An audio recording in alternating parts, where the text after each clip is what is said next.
Аналитики подсчитали, что целевых показателей импортозамещения по целому ряду товаров достичь не удалось, и поставки из стран, попавших под санкции, заменили ввозом товаров из третьих стран.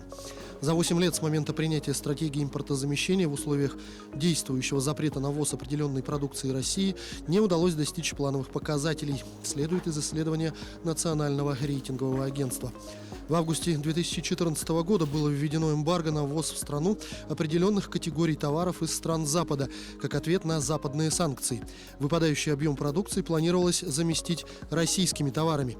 Однако аналитики считают, что сделать это удалось лишь частично, и значительная часть продуктов все еще ввозится из-за рубежа, но уже из других стран. Например, объем экспорта молочной продукции к концу 2020 года должен был сократиться на 30%, однако в реальности сокращение составило 20%. Импорт плодоовощной продукции должен был уменьшиться на 20%, но фактически снизился только на 11%. Непосредственно ввоз овощей сократился на 27%, тогда как должен был снизиться на 70%. Существенно уменьшился только импорт мяса, подсчитали аналитики, на 65%, однако до запланированных значений этот показатель все еще не дотягивает почти 3 процентных пункта. Корпорация Ростех ведет работу над новой версией самолета «Сухой Суперджет» SSJ New. Об этом заявил на брифинге генеральный директор госкорпорации Сергей Чемизов. По его словам, разработка новой версии не означает, что Суперджет капитально меняется.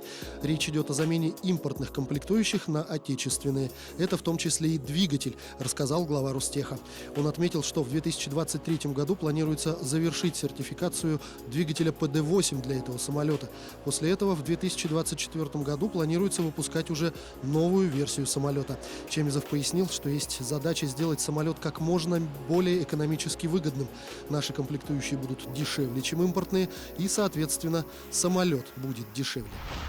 Единовременные выплаты врачам, которые переедут работать в закрытые города Дальнего Востока и Крайнего Севера, удвоят. Такое постановление подписал председатель правительства России Михаил Мишустин. Ранее медики получали выплаты в размере 1 миллиона рублей, это врачи, и 500 000, это фельдшеры. Согласно новым правилам, суммы увеличатся до 2 и 1 миллиона рублей соответственно. Кроме того, расширится число получателей господдержки. Теперь акушерки и медсестры фельдшерских и фельдшерско-акушерских пунктов, которые переезжают работать в закрытые города в любых регионах России, будут получать по 500 000 рублей единовременные выплаты. Выплаты на Крайнем Севере и Дальнем Востоке составят 1 миллион рублей. Для получения компенсации медработники должны заключить договор с лечебным учреждением и отработать там не менее 5 лет. Депутаты Госдумы намерены рассмотреть новую программу поддержки семей с детьми, которая предполагает упрощенное получение средств для компенсации ипотечного кредита. По мнению парламентариев, программа поможет многим семьям быстрее закрыть кредит.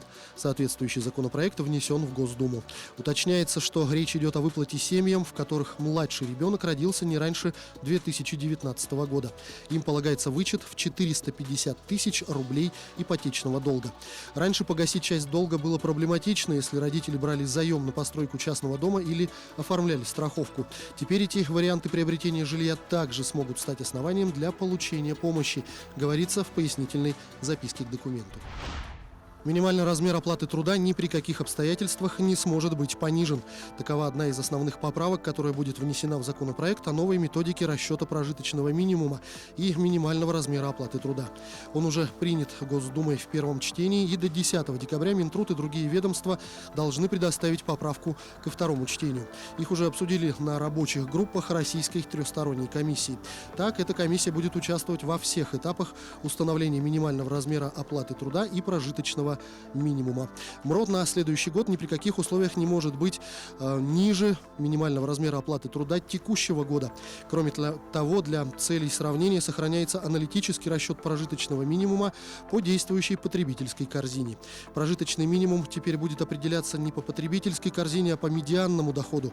Это величина, относительно которой у половины населения доходы выше, а у другой половины ниже. Как считают в Минтруде, прожиточный минимум будет зависеть от уровня доходов большинства населения и повышаться по мере их роста.